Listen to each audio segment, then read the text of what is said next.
Good morning all of you. स्वागत है आप सभी का आपके अपने YouTube channel study with Ravi में। आज है तारीख 30 जून 2026 और आज के इस लेक्चर में हम कवर करेंगे करंट अफेयर के कुछ बेहद इंपॉर्टेंट क्वेश्चन जो आपके एग्जाम और नॉलेज दोनों के लिए बेहद महत्वपूर्ण है। तो चलिए शुरू करते हैं। हमारा पहला प्रश्न है, अंतर्राष्ट्रीय क्रिकेट में सबसे अधिक विकेट लेने वाली महिला खिलाड़ी कौन बन गई है? तो आपका आंसर हो जाएगा दीप्ति शर्मा। जान लेते हैं इनके बारे में। ठीक है, इन्होंने भी भारतीय स्पिन ऑलराउंडर बॉलर हैं ये। ठीक है, इन्होंने तीनों फॉर्मेट में मिलाकर जो है क्रिकेट के इतिहास में सबसे ज्यादा विकेट लेने वाली खिलाड़ी बन गई है। ठीक है, उन्होंने पूर्व भारतीय महान महिला क्रिकेटर जो है झूलन गोस्वामी का जो रिकॉर्ड तोड़ दिया है। ठीक है, उन्होंने टोटल जो 355 विकेट लिए थे और उन्होंने जो है 356 विकेट लेकर के इनका रिकॉर्ड तोड़ दिया है। ठीक है, तो याद रखिएगा अंतर्राष्ट्रीय क्रिकेट में सबसे ज्यादा विकेट लेने वाली महिला खिलाड़ी कौन बन गई है? तो ये बन गई दीप्ति शर्मा। ठीक है, अगला हमारा प्रश्न है, प्रतिवर्ष अंतर्राष्ट्रीय संसदीय दिवस कब मनाया जाता है? तो ये मनाया जाता है 30 जून को। जान लेते हैं इसके बारे में। इस दिन की शुरुआत संयुक्त राष्ट्र सभा द्वारा साल 2018 में की गई थी। ठीक है, जो 1889 में अंतर संसदीय संघ की स्थापना की वर्षगांठ का प्रतीक है। उद्देश्य क्या रहता है? प्रतिवर्ष 30 जून को दुनिया भर में लोकतंत्र को मजबूत करना। ठीक है, लोकतंत्र और मजबूती लोकतांत्रिक संस्थाओं को बढ़ावा देने के लिए जो है इसको सेलिब्रेट किया जाता है। ठीक है, तो याद रखिएगा प्रतिवर्ष अंतर्राष्ट्रीय संसदीय दिवस कब मनाया जाता है? तो ये मनाया जाता है 30 जून को। ठीक है, उद्देश्य भी याद रखिएगा। तो शुरुआत कब हुई थी? 2018 में। किसके तहत इसको जो है गठित किया गया था? तो 1889 में अंतर संसदीय संघ की स्थापना की वर्षगांठ के प्रतीक में इसको जो है इसकी स्थापना की गई थी। ठीक है, उद्देश्य क्या रहता है? प्रतिवर्ष 30 जून को जो है दुनिया भर में लोकतंत्र और मजबूत लोकतांत्रिक संस्थाओं को बढ़ावा देने के लिए इसको जो है सेलिब्रेट किया जाता है। ठीक है, चलिए आगे बढ़ते हैं। किसे ड्राइव का पहला सेलिब्रिटी और राष्ट्रीय ब्रांड एम्बेसडर जो है नियुक्त किया गया है? तो महेंद्र सिंह धोनी साहब को ड्राइव का नया जो है राष्ट्रीय ब्रांड एम्बेसडर नियुक्त किया गया है। ठीक है, जान लीजिए इसके बारे में। ड्राइव कंपनी है क्या? ड्राइव जो है इनकॉर्पोरेटेड ऑटोमोटिव पार्ट्स बनाने वाली एक वैश्विक प्रमुख संस्था है। ठीक है, यह कंपनी 2018 में जो है अस्तित्व में आई थी, जब इसकी पेरेंट कंपनी टेक्नो और फेडर मुगल का जो है अधिग्रहण किया था। इसके बाद में ये जो है 2019 में अलग होकर के एक नए ब्रांड के रूप में जो है काम करने लगी। ठीक है, तो याद रखिएगा, फिलहाल इतना याद रखिएगा, ड्राइव ने अपना पहला ब्रांड एम्बेसडर किसे बनाया है? तो ये धोनी साहब को बनाया हुआ है।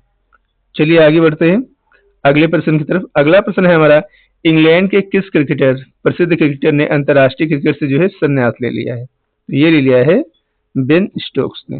ठीक है, तो इनके बारे में पता तो होगा ही। ठीक है, इनके टेस्ट में जो सर्वाधिक छक्के लगाने का रिकॉर्ड इनके नाम है। ठीक है, 6 नंबर पर इन्होंने सबसे ज्यादा रन बैटिंग करते हुए बनाए हैं। 2019 में वर्ल्ड कप विजेता रह चुके हैं। ठीक है, और 19 में एक टेस्ट में इन्होंने एक अद्भुत और बहुत ही अच्छी पारी खेली 135 रन की, और 2022 में वर्ल्ड कप विजेता भी रह चुके हैं। ठीक है, टेस्ट में 10,000 से ज्यादा रन और 300 से ज्यादा विकेट इनके नाम है। तो इन्होंने क्या फिलहाल अपने रिटायरमेंट का अनाउंसमेंट कर दिया है। ठीक है, तो याद रखिएगा इंग्लैंड से खेलते हैं। चलिए आगे बढ़ते हैं अगले प्रश्न की तरफ। अगला प्रश्न है हमारा, मार्च 2027 को में प्रकाशित होने वाले उपन्यास मिस लेबर्ड स्टेप अवार्ड डेंजर के नोबेल पुरस्कार विजेता कौन है? तो आपका आंसर हो जाएगा काजुओ इशगुरो। ठीक है, जान लेते हैं इसके बारे में। इनका नया उपन्यास है। ब्रिटिश लेखक और नोबेल पुरस्कार विजेता काजुओ इशगुरो का नया उपन्यास मिस लेबर्ड स्टेप अवार्ड डेंजर मार्च 2027 में जो प्रकाशित होने जा रहा है। ठीक है, विषय इसका क्या रहने वाला है? यह जो है 1938 के लंदन की पृष्ठभूमि पर आधारित एक रोमांचक जासूसी उपन्यास है। ठीक है, सम्मान की बात की जाए तो इस गुरु को जो है 2017 में साहित्य का नोबेल पुरस्कार भी दिया गया है। ठीक है, the remain of the day और नेचर लेट मी गो जैसे प्रसिद्ध जो है उपन्यास जो इन्हीं के द्वारा जो है लिखे गए हैं। ठीक है, फिलहाल चर्चा में इस बार किसको लेकर है कि ये नया उपन्यास आने वाला है लेबर्ड स्टेप अवार्ड डेंजर। ठीक है, याद रखिएगा मार्च 2027 में प्रकाशित हो जाएगा। लेखक काजुओ इशगुरो है। ठीक है, इंपॉर्टेंट है, याद रखिएगा। चलिए आगे बढ़ते हैं। 28 जून 2026 को पूर्व प्रधानमंत्री पीवी सिंह राव की कौन सी जो है जयंती मनाई गई? तो आपका आंसर हो जाएगा 105वीं। जान लेते हैं इनके बारे में, ठीक है। इनका जन्म जो है 28 जून 1921 को हुआ था, ठीक है। योगदान की अगर इनकी बात की जाए तो इन्हें आर्थिक सुधारों का जनक माना जाता है। इन्हीं के कार्यकाल में 91 और 96 के बीच में हमारे देश में जो है एलपीजी जैसे नीतियों का जो है एलपीजी से नीतियों को लागू किया गया था, ठीक है। एलपीजी का मतलब है उदारीकरण, निजीकरण और वैश्वीकरण।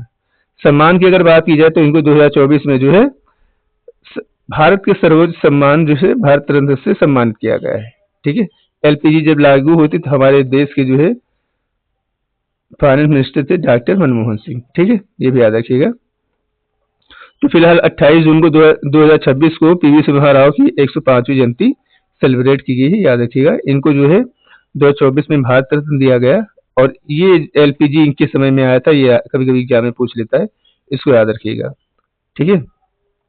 अगला प्रश्न है 29 जून 2026 को किस देश ने अपना 50वां राष्ट्रीय दिवस मनाया है? तो आपका आंसर हो जाएगा सेल्सियस, ठीक है। हमारे साहब जी वहीं पे इस समय गए हुए हैं, ठीक है। चलिए जान लेते हैं। हिंद महासागर में स्थित द्वीपीय देश सेल्सियस ने 29 जून 2026 को अपनी स्वतंत्रता की 50वीं वर्षगांठ जो है मनाई हुई है। इस दिन को जो है वहां के राष्ट्रीय दिवस के रूप में मनाया जाता है। अगर इसके इतिहास की बात की जाए, सेल्सियस जो है 29 जून 1976 को ब्रिटिश औपनिवेशिक शासन को से जो इसको स्वतंत्रता मिली थी, ठीक है। भारत के लिए क्या महत्व है? भारत के जो है प्रधानमंत्री जी वहाँ गए हुए हैं, उन्हें गेस्ट ऑफ ऑनर के रूप में शामिल किया गया है, ठीक है। और इस परेड में भारतीय सेना और सेना के दस्तों ने भी हिस्सा लिया है। इस बात इसलिए जो है भारत के लिए विशेष है, ठीक है। और यहाँ के जो राष्ट्रपति हैं पैट्रिक हार्मिन ने के द्वारा जो है सेल्सियस के सर्वोच्च सम्मान guardian of the blue horizon से मोदी जी को सम्मानित किया गया है, ठीक है। ये मोदी जी को मिलने वाला 34वां अंतर्राष्ट्रीय पुरस्कार है और मोदी जो है सेल्सियस की असेंबली को संबोधित करने वाले पहले भारतीय ही बन गए हैं, ठीक है। यहाँ से इंपॉर्टेंट पॉइंट जो है याद रखिएगा, ठीक है। तो हमारा प्रश्न था कि 29 जून 2026 को किस देश ने अपना 50वां राष्ट्रीय दिवस सेलिब्रेट किया है? तो ये सेलिब्रेट किया है सेल्सियस ने, ठीक है। चलिए आगे बढ़ते हैं अगले प्रश्न की तरफ। अगला प्रश्न है हमारा, विक्रम साराभाई अंतरिक्ष केंद्र का नया निदेशक किसे नियुक्त किया गया है? तो ये नियुक्त किए गए हैं डॉक्टर उपेंद्र सिंह राजू। जान लेते हैं इनके बारे में। नियुक्ति के बारे में अगर बात की जाए, वरिष्ठ वैज्ञानिक और रॉकेट गाइडेंस विशेषज्ञ डॉक्टर उपेंद्र राजू को जून 2026 में विक्रम साराभाई अंतरिक्ष केंद्र का नया निदेशक नियुक्त किया गया। अगर इनके अनुभव की बात की जाए, वह इससे पहले जो VSSC के एसोसिएट डायरेक्टर के पद पर भी कार्य कर चुके हैं और इसरो के कई बड़े जो है लॉन्च वाहनों के मिशन में जो है डिजाइन के रूप में बहुत बड़ी भूमिका निभा चुके हैं, ठीक है। फिलहाल इनकी कार्य की अगर बात की जाए, VSS कार्य क्या करता है, ठीक है। तो तिरुवनंतपुरम में स्थित इसरो का सबसे बड़ा प्रमुख संस्थान है जो भारत के रॉकेट और लॉन्च वाहनों और गगनयान मिशन जैसे चीजों को जो है विकसित करने में हेल्प करता है, ठीक है। स्थापना इसकी 21 नवंबर 1963 को। मुख्यालय कहाँ है? तो केरल के तिरुवनंतपुरम में, ठीक है। तो याद रखिएगा, विक्रम साराभाई अंतरिक्ष केंद्र का नया निदेशक किसे बनाया गया है? तो ये बनाया गया डॉक्टर उपेंद्र पी राजू को।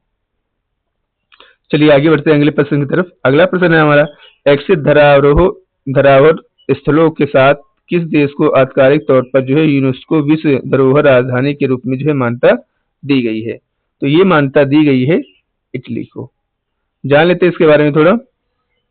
जून 2026 में 61 सुरक्षित शहरों के स्थलों के साथ इटली आधिकारिक तौर पर दुनिया की यूनेस्को विश्व धरोहर की राजधानी बन गया है, ठीक है। वैश्विक स्थान की अगर बात की जाए तो इटली में अब पूरी दुनिया में सबसे ज्यादा जो है यूनेस्को विश्व धरोहर स्थल है, जिसमें 55 सांस्कृतिक 6 प्रकार जो है प्राकृतिक शामिल हैं। इसके बाद दूसरा नंबर चीन का आता है। चीन के पास जो है टोटल 7 ऐसे स्थल हैं विश्व यूनेस्को धरोहर वाले और भारत इस नंबर पर आता है 6ठे नंबर पर, ठीक है। हमारे पास टोटल 44 जो है यूनेस्को विश्व धरोहर है, जिसमें से 36 सांस्कृतिक, 7 प्राकृतिक और 1 मिश्रित है। मिश्रित कौन सी है? कंचनजंगा राष्ट्रीय उद्यान, ठीक है। ये पूछ लिया था कभी कभी एग्जाम में। और अभी रिसेंट में कौन जुड़ा हुआ है? तो 44वां और हालिया धरोहर जो है मराठा सैन्य परिषद से जो है जोड़ा गया है, जिसे जुलाई 2025 में शामिल किया गया था, ठीक है। तो याद रखिएगा, ये सब इंपॉर्टेंट पॉइंट है यहाँ से, कुछ ना कुछ आपके एग्जाम में यहाँ से पूछा जा सकता है, ठीक है। तो हमारा प्रश्न था 61वें धरोहर स्थल के साथ किस देश को आधिकारिक तौर पर यूनेस्को विश्व धरोहर राजधानी के रूप में मान्यता दी गई है? तो ये दी गई है इटली को। ठीक है, चलिए आगे बढ़ते हैं अगले प्रश्न की तरफ। भारत के पहले ऑफशोर एयरपोर्ट के लिए किस राज्य को जो है मंजूरी दी गई है? तो ये मंजूरी दी गई है अभी रिसेंट में महाराष्ट्र को। जान लेते इसके बारे में थोड़ा। परियोजना की अगर बात की जाए, भारत का पहला ऑफशोर हवाई अड्डा जो है समुद्र की भूमि को पुनः प्राप्त करके बनाया जाने वाला एयरपोर्ट जो है महाराष्ट्र के पालघर जिले में वधावन बंदरगाह और कोरो बीच के में जो है प्रस्तावित किया गया है। ठीक है, टोटल अगर लागत की बात की जाए तो 45,000 करोड़ रुपए इसमें लगाए जा रहे हैं। ठीक है, और कनेक्टिविटी जोड़ेगा किसको किसको? इसे मुंबई के उत्तर विमान विरय सी लिंक, मुंबई के अहमदाबाद बुलेट ट्रेन स्टेशन और वडोदरा मुंबई एक्सप्रेसवे से जोड़ा जाएगा, ताकि मुख्य रूप से सीधे तौर पर ये इसे कनेक्टिविटी जो है शहर से मिल सके। ठीक है, उद्देश्य क्या रहेगा?